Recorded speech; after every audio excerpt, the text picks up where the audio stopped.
Božič, vsi mislimo, da ga poznamo, kaj ne? Ampak veste, za vsem tem bleščenjem, za božičnim drevescem in darili se skriva ena neverjetna zgodba. Zgodba o zamenjanih vlogah, starodavnih ritualih in celo o političnih strategijah. Danes bomo skupaj odločili te plasti, ki so tisočletja oblikovale praznik, kot ga poznamo danes. No, in kaj je potem resnični pomen Božiča? Je to samo rojstvo Jezusa, praznik luči, obdarovanja, družine? Vprašanje se zdi tako preprosto, ampak odgovor, ta pa je presenetljivo zapleten. Resnični pomen Božiča namreč ni en sam. Predstavljajmo si ga kot eno ogromno sestavljanko, ki jo bomo danes poskusili sestaviti. Odpravimo se na potovanje skozi čas, da bi razumeli, kako se je en sam praznik lahko prelevil v toliko različnih fascinantnih oblik.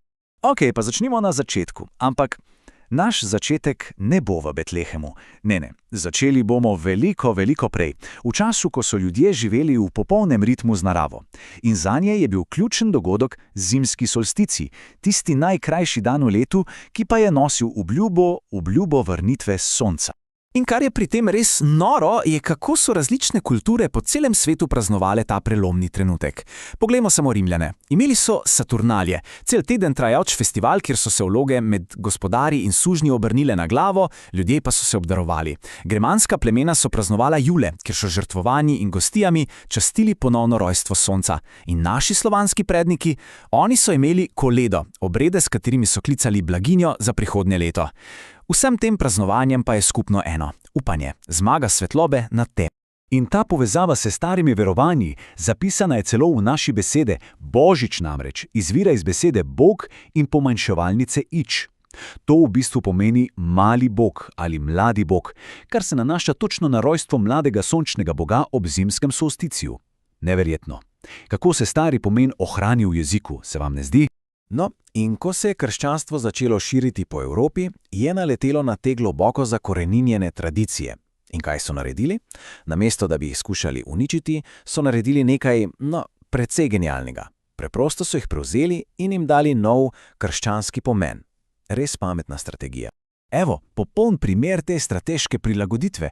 Rimljani so 25. decembra praznovali rojstvo nepremagljivega sonca.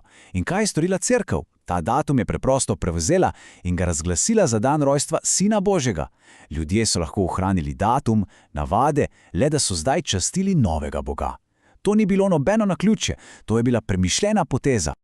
Ampak seveda, to se ni zgodilo kar čez noč. Šlo je za počasen proces. Prvi zapisi o praznovanju Božiča 25. decembra segajo šele v leto 336 v Rimu. Potem pa je trajalo vse do 9. stoletja, da je Božič postal res osrednji krščanski praznik. In tradicija postavljanja jaslic, ta, ki se nam danes zdi tako samoumevna, začela se je šele leta 1223, ko je sveti Frančišek Asiški uprizoril prvo živo božično zgodbo. Skočimo zdaj naprej v času, v 19. stoletje. Če se komu zdi, da je Božič, kot ga poznamo danes, s drevescem, darili in vsem tem, neka prastara tradicija, se moti. Njegova sodobna podoba je v resnici v veliki meri izum viktorijanske dobe. In te spremembe, te so bile res, ampak res ogromne. Pred viktorijanci je bil Božič javen, včasih celo precej divji skupnostni praznik. Oni pa so ga preoblikovali v intimen družinski dogodek. Božično drevesce, ki ga je populariziral princ Albert, mož kraljice Viktorije, je zamenjalo preprosto zimzeleno rastlinje.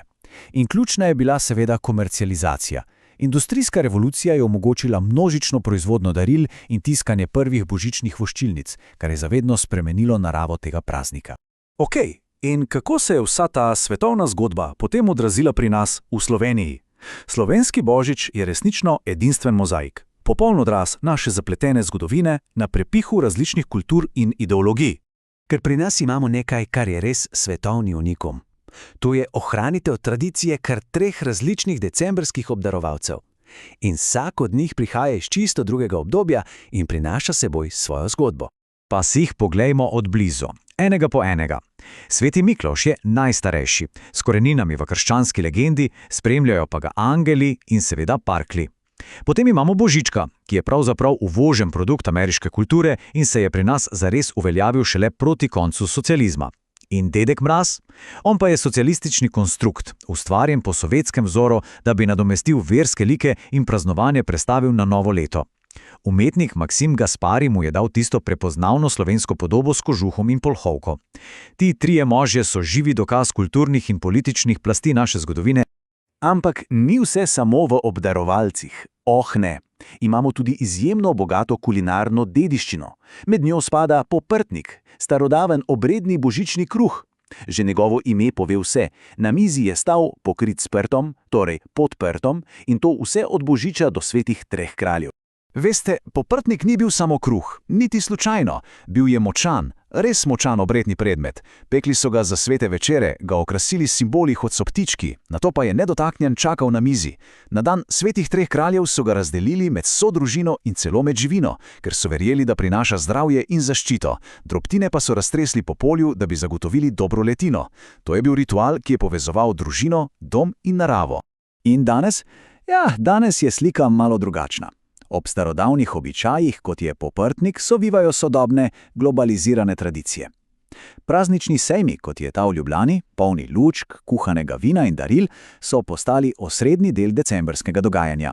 Kažejo nam, kako se praznik še naprej spreminja in prilagaja.